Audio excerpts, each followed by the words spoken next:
In this video, we're going to load Precision 6.5 PRC with Triebel reloading dies. And if you haven't heard of Triebel reloading dies, you're in the right place.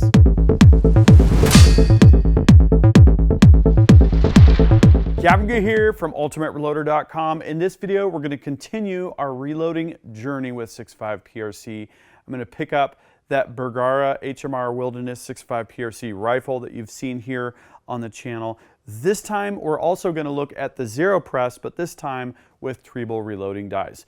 Triebel reloading dies are from Germany. They are absolutely top shelf quality, and this is my first chance to get hands-on with them. So this will be sort of an introduction to Triebel reloading dies. We're going to use some familiar equipment that Annealing made Perfect Mark II. We're going to use the competition primer cedar from Primal Rights.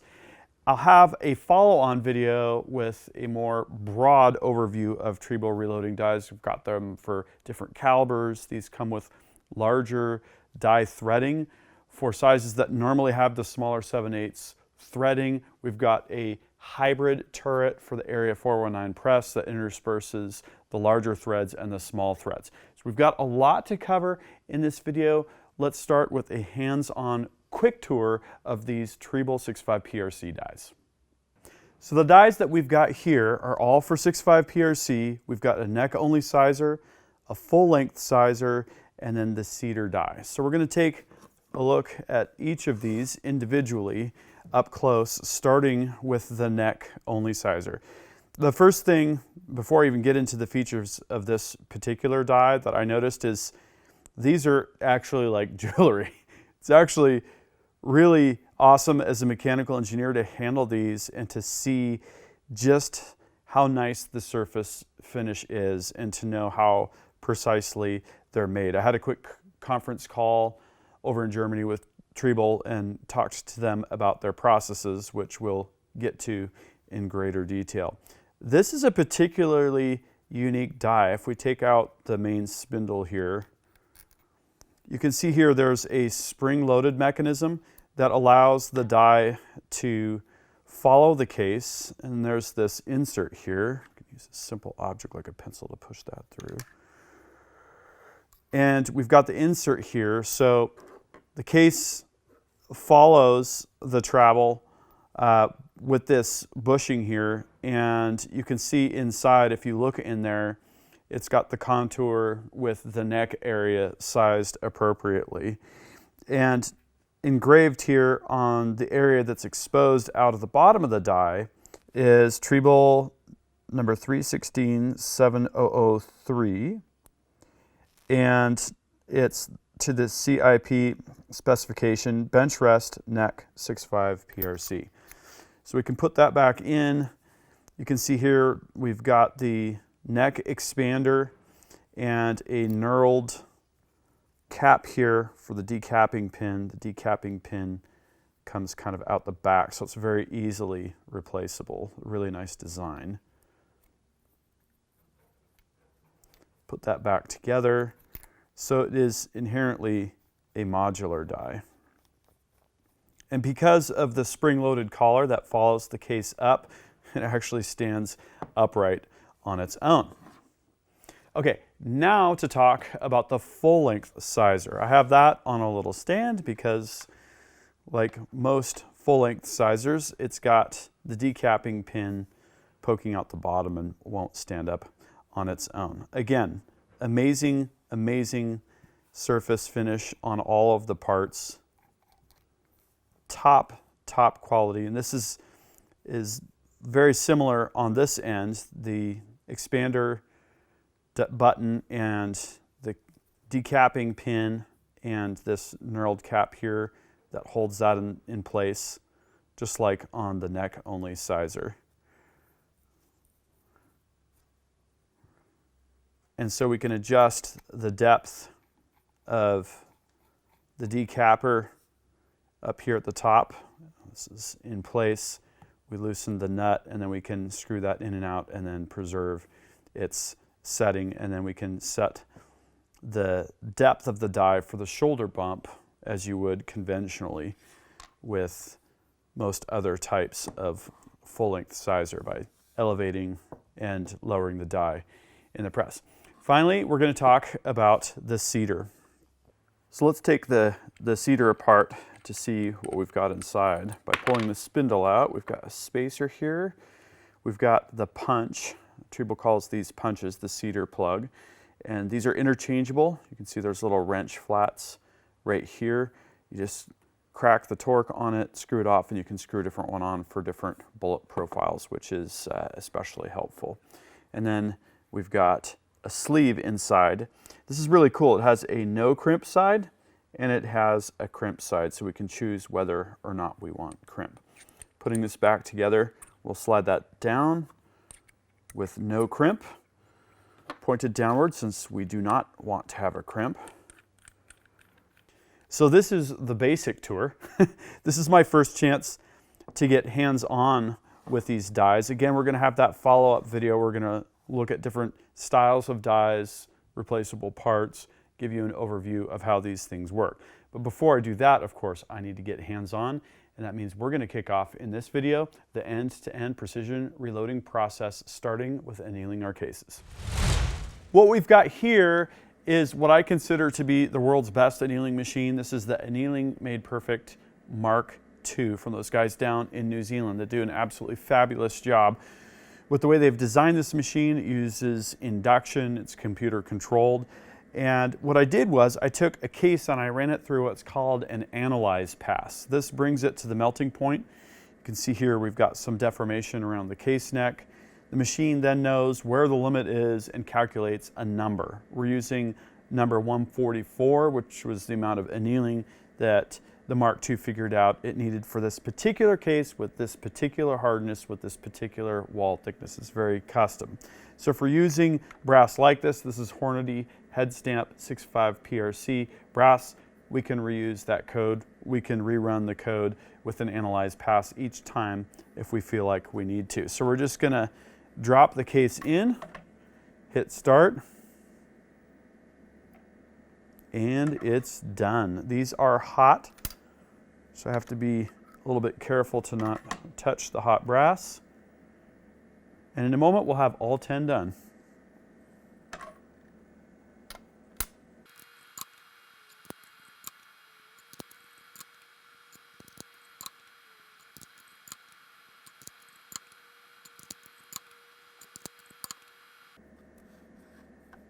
And done. Before we get our dies set up, there's one exciting thing to do here, and that's to check out the new hybrid turret that I just got from Area 419. This has got 1¼ 12 and 7/8 14 threaded holes all on one turret, which is super awesome. So if we've got Triebel dies with the oversized threading, like a conventional cartridge with the larger threading, we can have those right next to another die which uses the standard 7/8 14 threading. Love it. So how hard should it be to change a turret? How about just loosening the wedge clamp screw and then lifting it off? Could it be any easier than that? I don't think so. Okay. So we're going to get this guy on. I'm just going to pre-align number 1. Why not? Just going to lower it right back down. Make sure that we retain the ball. I'm putting it right on the detent area there. Push down, tighten the clamp. That's almost too easy, isn't it? And we've got this torque handle here, so we can actually torque it into place. Totally love it. Next, we're going to set up our die. Following the reloading sequence, we're going to get the full-length sizer set up first. I'm going to save neck-only sizing for a follow-up exercise. So we're going to take our die, we're going to start it into the press. I indexed this over to station number 3 because 1 and 2 are 1¼ holes. Raise the ram to the top of the stroke. As a starting point, we're just going to run it in until it is contacting the shell holder. And then we're going to take a piece of brass, size it, very nice. And then check with our case gauge to see where we're at, and that feels good. So we're going to go ahead and size the rest of our cases.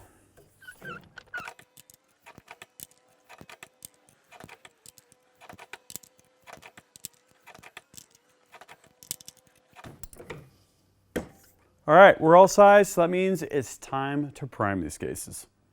So I just took a moment to wipe the lube off of the cases after sizing, and that means it's time to prime the cases. Here I've got the Primal Rights Competition Primer Seeder. I just published a video on this priming tool. This is pretty much as good as it gets in terms of priming. Static depth, 1/1000 of an inch control, and I've got it set up here for the Magnum shell holder that we need for 300 PRC or 6.5 PRC. We'll just jam through these.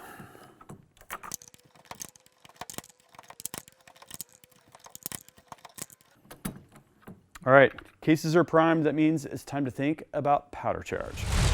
In preparation for seating bullets, we're going to want to see what kind of neck runout we have, and that's going to be an indicator of the quality of that sizing die. This dial indicator has graduated increments of 1/2,000th of an inch. I'm just going to roll that. So it looks like we're seeing a total swing of 1/1000th, which means plus or minus 1/2,000th.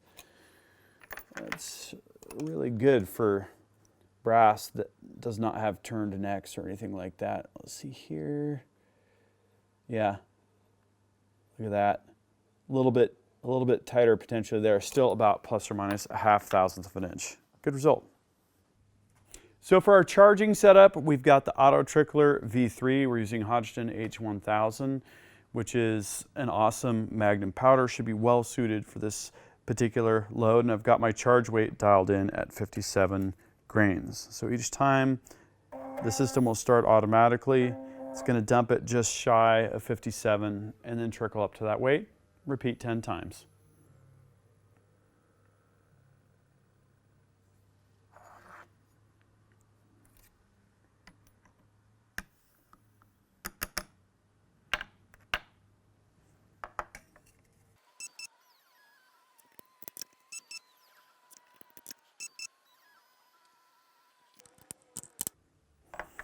All right, cases are all charged, and that means it's time to move on to bullet seating.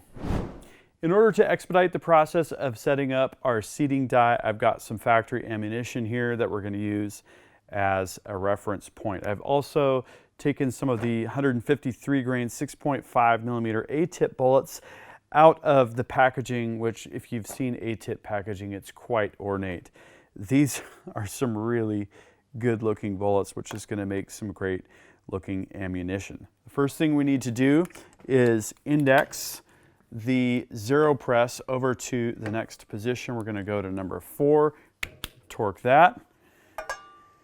Then we're going to insert a cartridge into the press, our factory ammunition, get our seeder ready to go, start the threads. Now I'm going to back off the seating plug. Okay, we're going to run the cartridge up and see if we get all the way to the shell holder here. Yes, it looks like we will be able to. Okay, so we're just at that point where that's starting to engage. Now we're going to run our seating plug down to the bullet, and then we're going to back it off just a little bit. Okay, I got it a little bit too tight there. We're going to back it off just a little bit so that we seat a little bit too long and work our way down. That way we don't have to waste a loaded cartridge. Should we see how this is going to go? I think we should. Okay, so we've got the primed in the charged case here. Let's go ahead and seat our first, ooh, that's slick. Seat our first bullet with Triebel dies. And our cartridge overall length is at 3.057. We need to be at 2.950. So we've got quite a ways to go. I can see we've got about 1/10 of an inch there. So we're going to try that. Okay. This doesn't have to be super exact because I haven't done my two-lens distance testing yet here with these bullets, obviously. These are literally the first loads where we're going to get a velocity benchmark and then do our load development from there. Getting close. We're going to get within, say, a few thousandths of an inch or so. I overshot the first time, so we're going to go a little slower here. Okay, 2.9505, half a thousandth. I think we're going to be good to go there. Okay, so what I'm going to do is put that back up against the seating plug so that it's going to hold this stem here, and then we will finger tighten that. That's going to be good for our initial seating, and then we'll change that as we vary our bullet seating depth as a part of the load development process. Okay, so we're going to go ahead and seat the rest.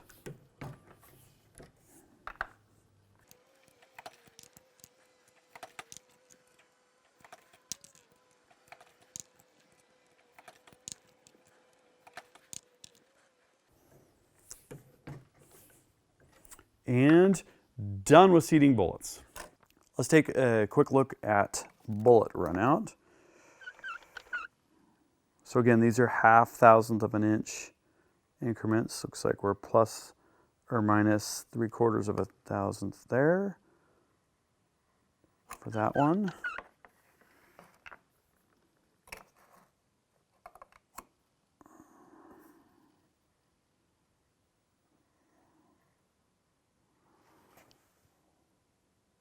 Just over plus or minus half thousandth, which is just barely more bullet runout than what we had for the case neck itself. Plus or minus about a half thousandth, just a touch more than that. Gotta keep it steady. Yeah, that one's at about plus or minus 1,000th or so. No neck turning or anything like that. So there you go, the end-to-end precision reloading process for 6.5 PRC using Triebel dies. I really wish you could see these dies in person and handle them to see just how high of quality they are. And like I said, there's a lot of unique features we've only just started to touch on in this video. I'll have more of that content coming up and more 6.5 PRC content with these Hornady 153 grain A-tip bullets and Hodgdon H1000. This video is done, and that means it's time to wrap it up. I hope you liked this video. If you did, please give it a thumbs up and make sure you subscribe with notifications because you're not going to want to miss the content I've got coming up. Also, links down in the video description. I'm on Patreon and I've got Ultimate Reloader shirts at the Ultimate Reloader store. Any support that you show is most appreciated. Thank you again for watching. Until next time, happy shooting and happy reloading.